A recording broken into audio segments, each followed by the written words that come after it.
ಪರಸ್ಪರ ತಪಸ್ಸಂಪತ್ಫಲಾಯಿತ ಪರಸ್ಪರೌ ಪ್ರಪಂಚ ಮಾತಾ ಪಿತರೌ ಪ್ರಾಂಚೌ ಜಾಯಾಪತಿಸ್ತುವಃ ಜಗಜ್ವಾಲಪಾಲಂ ಜನಸ್ತುತ್ಯಶೀಲಂ ಭವಾರಣ್ಯಧಾವಂ ಮೃತಸ್ವಾನಭಾವಂ ಶಿವಾನಂದಕೋಶಂ ದಿನೇಶ ಪ್ರಕಾಶಂ ಮಹಾಲಿಂಗ ಸಂಗಂ ಭಜೆ ಸಿದ್ಧಲಿಂಗಂ ಪ್ರಪ್ರಥಮ ಬಾರಿಗೆ ಇನ್ನು ಆರಾಧ್ಯ ದೈವ ಹಾಗೂ ಗುರುಗಳು ಆದಂತಹ ಶ್ರೀ ಸಿದ್ಧಲಿಂಗೇಶ್ವರರಾದಿಯಾಗಿ ಲಿಂಗೈಕ್ಯ ಶ್ರೀಮನ್ನಿರಂಜನ ಪ್ರಣವ ಸ್ವರೂಪಿ ಶ್ರೀ ಗೌರೀಶಂಕರ ಸ್ವಾಮೀಜಿಯವರ ಪರ್ಯಂತ ಶ್ರೀಮಠದ ಗುರು ಪರಂಪರೆಗೆ ಶರಣಾರ್ಥಿಗಳನ್ನು ಸಲ್ಲಿಸಿ ವಿಶ್ವದ ಎಲ್ಲ ದಾರ್ಶನಿಕರನ್ನ ಬಸವಾದಿ ಶರಣರನ್ನ ಮನದಲ್ಲಿ ನೆನೆದು ಶಿವರಾತ್ರಿ ನಮ್ಮ ಭಾರತ ದೇಶದ ಭವ್ಯ ಪರಂಪರೆ ಒಳಗಡೆ ಒಂದು ಮಹೋತ್ಸವ ಇದೆ. ಮಹಾಶಿವರಾತ್ರಿ ಪ್ರಪ್ರಥಮ ಬಾರಿ ಒಳಗೆ ಪುರಾಣದೊಳಗೆ ಹೇಳಲಾಗಿದೆ, ಚಂದ್ರನು ತನ್ನ ಪತ್ನಿಯರ ಜೊತೆಗೆ ಭೇದ ಭಾವ ಮಾಡಿದ ಕಾರಣ ದಕ್ಷ ಬ್ರಹ್ಮನ ಶಾಪಕ್ಕೆ ಒಳಗಾಗಿ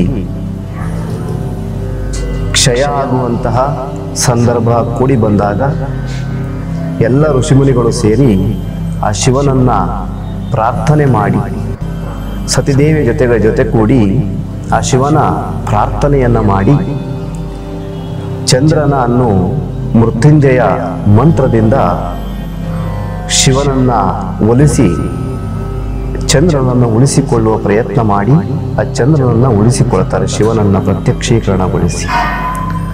ಅಂದಿನ ದಿವಸ ಶಿವ ಚಂದ್ರನಿಗೆ ವರವನ್ನು ನೀಡಿ, ದಕ್ಷಬ್ರಹ್ಮನ ಶಾಪವೂ ಕೂಡ ಪ್ರಬಲವಾದ ಕಾರಣ, ನನ್ನ ಆಶೀರ್ವಾದವೂ ಕೂಡ ಸಮನಾಗಿರುವ ಕಾರಣ 15 ದಿನಗಳ ಕಾಲ ಕ್ಷಯನಾಗಿ 15 ದಿನಗಳ ಕಾಲ ಪ್ರಕಾಶಮಾನವಾಗುವಂಥ ವರವನ್ನು ನೀಡಿ ಚಂದ್ರನನ್ನ ತನ್ನ ಶಿರಸ್ಸಿನಲ್ಲಿ ಧಾರಣೆಯನ್ನ ಮಾಡ್ಕೊತಾನೆ.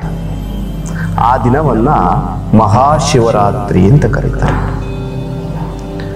ಹಾಗೆ ಈ ಭಾರತ ದೇಶದ ಭವ್ಯ ಪರಂಪರೆಯಲ್ಲಿ ನಮ್ಮ ಪೂರ್ವಜರು ಒಂದೊಂದು ಮಹೋತ್ಸವಗಳನ್ನು ಮಾಡ್ಕೋತಾ ಬರ್ತಾ ಇದ್ದಾರೆ. ಪ್ರಥಮವಾಗಿ ಶ್ರಾವಣ ಮಾಸ ಅಂತ ಮಾಡಿದ್ದಾರೆ. ವರ್ಷದಲ್ಲಿ 1 ತಿಂಗಳು ಶ್ರಾವಣ ಮಾಸ. ಭಗವಂತನನ್ನ ವರ್ಷದಲ್ಲಿ 1 ತಿಂಗಳಾದರೂ ಸತತವಾಗಿ ಆ ಭಗವಂತನ ಸ್ಮರಣೆಯನ್ನ ಮಾಡಲಿ, ಭಗವಂತನನ್ನ ಪೂಜಿಸಲಿ ಅನ್ನೋ ಒಂದು ಕಾರಣಕ್ಕೆ ಶ್ರಾವಣ ಮಾಸವನ್ನು ಆರಂಭ ಮಾಡ್ತಾರೆ. ಕೆಲವೊಮ್ಮೆ ಕೆಲಸದ ಕಾರಣದಿಂದಾಗಿ 1 ತಿಂಗಳು ಮಾಡಲಿಕ್ಕಾಗಲ್ಲ, 1 ವರ್ಷವಂತೂ ಸಾಧ್ಯವಾಗಲಿಲ್ಲ, 1 ತಿಂಗಳು ಕೂಡ ಸಾಧ್ಯವಾಗಲಿಲ್ಲ ಅನ್ನೋ ಒಂದು ಕಾರಣಕ್ಕೆ ನವರಾತ್ರಿಯನ್ನ ಆಚರಣೆ ಮಾಡ್ತಾರೆ. ಯಾಕಪ್ಪ ಅಂದ್ರೆ 1 ವರ್ಷ ದಿನನಿತ್ಯ ಭಗವಂತನನ್ನ ಸ್ಮರಣೆ ಮಾಡ್ಲಿಕ್ಕಾಗ್ಲಿಲ್ಲ ಅಂದ್ರೂ ಪರವಾಗಿಲ್ಲ, 1 ತಿಂಗಳು ಶ್ರಾವಣ ಮಾಸದಲ್ಲಿ ಭಗವಂತನನ್ನ ಸ್ಮರಣೆ ಮಾಡಿದ್ರೆ 1 ವರ್ಷದ ಎಲ್ಲ ಫಲಗಳು ಕೂಡ ಆ 1 ತಿಂಗಳಲ್ಲಿ ಸಿಗುತ್ತೆ ಅನ್ನೋ ಒಂದು ಕಾರಣಕ್ಕೆ. ಹಾಗಾಗಿ 1 ತಿಂಗಳು ಕೂಡ ನಮಗೆ ಮಾಡ್ಲಿಕ್ಕಾಗ್ಲಿಲ್ಲ ಅಂದ್ರೆ ನವರಾತ್ರಿ ಯಾರಾದ್ರೂ ಆಚರಣೆ ಮಾಡಿ. ಯಾಕಪ್ಪ ಅಂದ್ರೆ 1 ವರ್ಷದ ಫಲ 9 ದಿನದಲ್ಲಿ ಸಿಗುತ್ತೆ ಅನ್ನೋ ಒಂದು ಕಾರಣಕ್ಕೆ.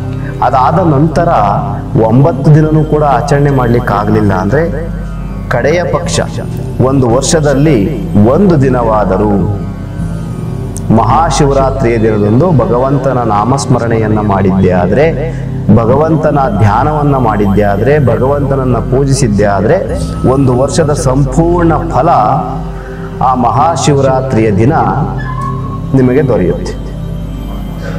ಮಹಾಶಿವರಾತ್ರಿ ಎಲ್ಲ ದೋಷಗಳನ್ನು ನಿವಾರಣೆ ಮಾಡಿ ಭಗವಂತನ ಆಶೀರ್ವಾದ ಸಿಕ್ಕಿ ಮೋಕ್ಷದ ಕಡೆ ನಡೆಯುವಂತಹ ಒಂದು ದಿನವಾಗಿರುತ್ತೆ. ಹಾಗೆ ಮಹಾಶಿವರಾತ್ರಿಯ ದಿನ ಭಗವಂತನ ಸಾನ್ನಿಧ್ಯದಲ್ಲಿದ್ದು ಇಡೀ ರಾತ್ರಿ ಆ ಶಿವರಾತ್ರಿ ಆ ರಾತ್ರಿಯನ್ನ ಭಗವಂತನ ಸಾಮೀಪ್ಯದಲ್ಲಿ ಕಳೆಯಬೇಕು ಅನ್ನೋದು ಒಂದು ಪದ್ಧತಿ.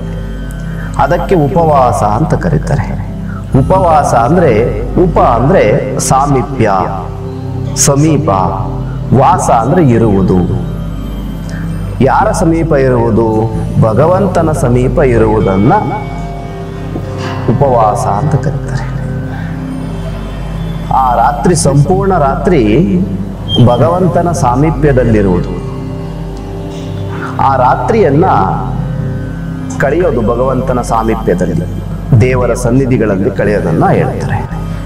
ಹಾಗೆ ಉಪವಾಸ ಅಂದ್ರೆ ಹೊಟ್ಟೆ ಹಸಿವಾಗಿಟ್ಟುಕೊಂಡು ಆಹಾರ ಪದ್ಧತಿಯಲ್ಲಿ ಹಸಿವನ್ನ ಸಾಧಿಸಿ ಉಪವಾಸ ಮಾಡುವುದಲ್ಲ. ಯಾಕಪ್ಪ ಹೇಳಿದ್ದಾರೆ ಅಂದ್ರೆ ಆಹಾರ ಶುದ್ಧಿ ಸತ್ವ ಶುದ್ಧಿ ಅಂತ ಒಂದು ಮಾತಾಯಿದೆ. ಆಹಾರ ಶುದ್ಧವಾಗಿದ್ದರೆ ಸತ್ವ ಶುದ್ಧವಾಗಿರುತ್ತೆ ಅಂತ. ಹಾಗಾಗಿ ತಾಮಸಿ ಪದಾರ್ಥಗಳನ್ನೆಲ್ಲ ತ್ಯಜಿಸಿ ಸತ್ವ ಪದಾರ್ಥಗಳನ್ನ ಸ್ವೀಕರಿಸಿ ಆ ಭಗವಂತನ ಸಾನ್ನಿಧ್ಯದಲ್ಲಿದ್ದುಕೊಂಡು ಆ ಭಗವಂತನ ಆಶೀರ್ವಾದಕ್ಕೆ ಪಾತ್ರರಾಗಿ ಮೋಕ್ಷ ಪ್ರಾಪ್ತಿಯನ್ನ ಮಾಡಿಕೊಳ್ಳುವುದೇ ಮಹಾಶಿವರಾತ್ರಿ. ಹಾಗಾಗಿ ಸಂಪೂರ್ಣ ಹಸಿವಿನಿಂದ ಇರಬಾರ್ದು. ಅದಕ್ಕೆ ಸಂಪೂರ್ಣ ಹಸಿವಿನಿಂದ ಕೂಡಿದ್ರೆ ಸದಾ ಆಹಾರದ ಕಡೆ, ಅನ್ನದ ಕಡೆ ಮನಸ್ಸು ಸದಾ ಬಾಗಿರುತ್ತೆ. ಅದಕ್ಕಾಗಿ ಸತ್ವ ಪದಾರ್ಥಗಳು, ಎಳನೀರು ಸೇವನೆ, ಈ ಥರವಂತಹ ತಾಮಸಿ ಪದಾರ್ಥಗಳನ್ನು ತ್ಯಜಿಸಿ ಸತ್ವ ಪದಾರ್ಥಗಳನ್ನು ಸ್ವೀಕರಿಸಿ ಉಪವಾಸವನ್ನು ಮಾಡಬೇಕು. ಭಗವಂತನ ಸಾಮೀಪ್ಯದಲ್ಲಿ ದಿನ ಆ ರಾತ್ರಿಯನ್ನು ಕಡಿಬೇಕು. ಅದಕ್ಕೆ ಈ ಶಿವರಾತ್ರಿ ಮಹತ್ವಪೂರ್ಣವಾದಂತಹ ಒಂದು ಮಹೋತ್ಸವ ಆಗಿದೆ. ಹಾಗಾಗಿ ಮಹಾಶಿವರಾತ್ರಿಯಲ್ಲಿ ಮತ್ತೊಂದು ವಿಶೇಷತೆ ಏನಪ್ಪ ಪುರಾಣದೊಳಗಡೆ ಅಂದರೆ, ಶಿವ ಮತ್ತು ಪಾರ್ವತಿ ವಿವಾಹ ದಿನವೂ ಕೂಡ ಮಹಾಶಿವರಾತ್ರಿ ಅಂತ ಹೇಳಲಾಗುತ್ತೆ.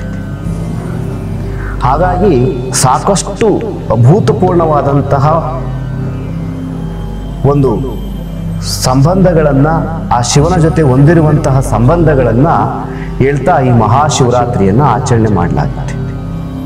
ಜೊತೆ ಒಳಗಡೆಗೆ ಮಹಾಶಿವರಾತ್ರಿಯಲ್ಲಿ ಹೆಚ್ಚಿನದಾಗಿ ಏನನ್ನ ಮಾಡಬೇಕಪ್ಪ ಅಂದ್ರೆ ಭಗವಂತನ ನಾಮಸ್ಮರಣೆಯನ್ನ ಮಾಡಬೇಕು.